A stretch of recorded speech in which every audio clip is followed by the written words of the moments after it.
Do you think there's enough construction on Ottawa? I think too, but apparently the city doesn't. And today we explore four massive projects that will impact the landscape of the city in this new episode of this new show coming to Ottawa.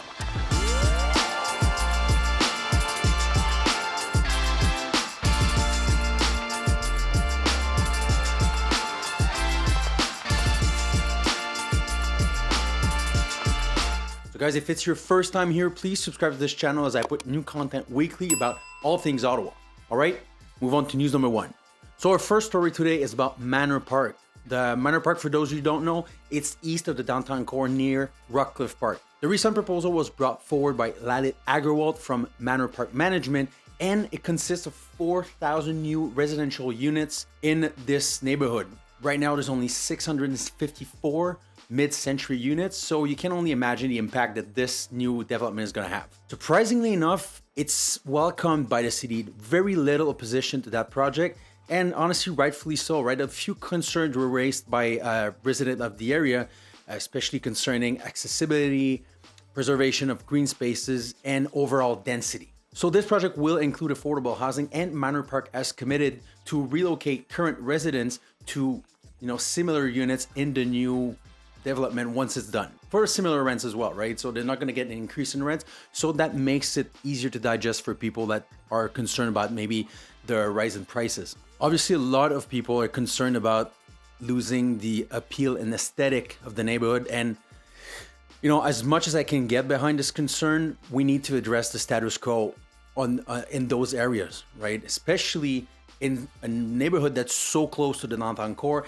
and especially when the city has put it black on white that they're planning on focus on densification over the next decade. But it's not only in Manor Park. You'll see the same thing happening in Alta Vista, Westboro, Carlingwood, and all those little hubs that are kind of like still single home residential, but very close to the core. When you have big projects coming like this, you always have people that get angry and shorthanded, and rightfully so, right? But overall, if we think about the good of the city, I think this is a good proposal and honestly a needed one.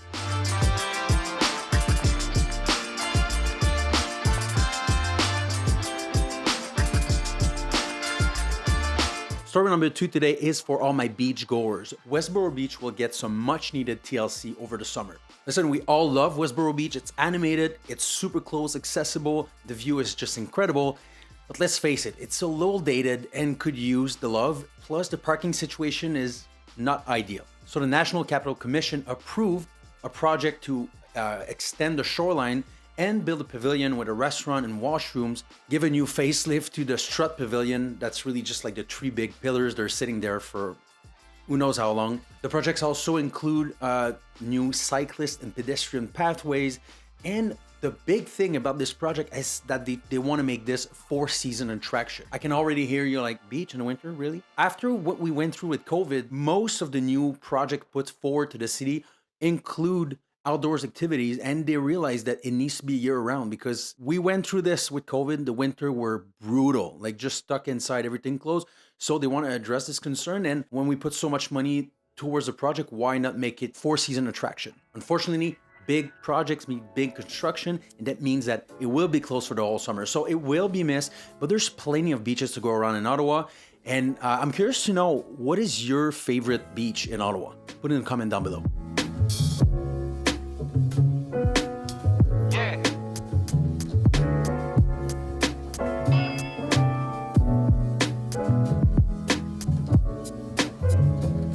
Our next story today is about the Byward Market parking lot. You know that big clunky building that's kind of in the way? The city have manifested interest into doing something new with this building, because right now it's just a parking lot and you have some retail on the first floor. Byward Market being such a destination in Ottawa, this is a once in a generation opportunity to rejuvenate the whole area. There's a lot of restaurants, nightlife, a lot of tourists, and a lot of attraction in this area, but there's also some less desirable things like prostitutions and homelessness right around the corner. Without pushing them out, we should address the problem, but also this building should serve a higher purpose. So the city has launched it out there to receive some concept ideas, timing for some projects, and maybe explore some partnerships for the project. So we're in the baby step of this project, right? So there's no completion date for now, but the city would like the project to be completed for Byward Market 200th anniversary on 2027. So we'll have to wait for this.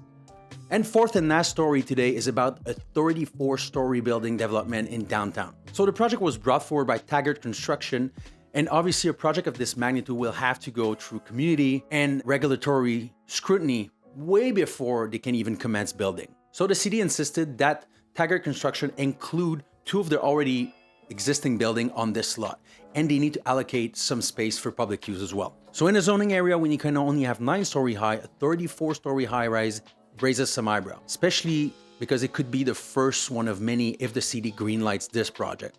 With the theme of the city being densification for the next 10-20 years, we're bound to see a lot of those projects popping up. So if you're thinking about moving in this area or you already live in this area, just bear in mind that the landscape might change dramatically over the next 20 years. It could also mean that the piece of land that you own right now will go up in value dramatically, right? If you go for R1, R2 zoning, to the zoning that allows for 34-story high building, the land will get a lot of value, right? So just something to bear in mind. So as you can see, there's a lot going on in Ottawa, and that's just the beginning. That's just some of it. With the massive influx of money that we have for Toronto and Montreal, either on the residential side, on the investor side, this city is bound to go through a huge transformation and become much younger, much bigger, and probably a lot richer. So the best thing you can actually do is keep current on what's going on and try to get ahead of the curve. And this is exactly why I created this show. Straightforward, unbiased news, and I get to share some insiders industry knowledge with you guys. So if you guys are thinking about moving in and around Ottawa, me and my team will be happy to be your resource of choice for real estate, so don't hesitate to give us a call. And in the meantime, if you guys want to know more what it is to live in Ottawa, you can check out our day at Poutine Fest, or maybe check out the 9 reasons why I think you might not want to move to Ottawa. Thank you for watching, guys. See you next week.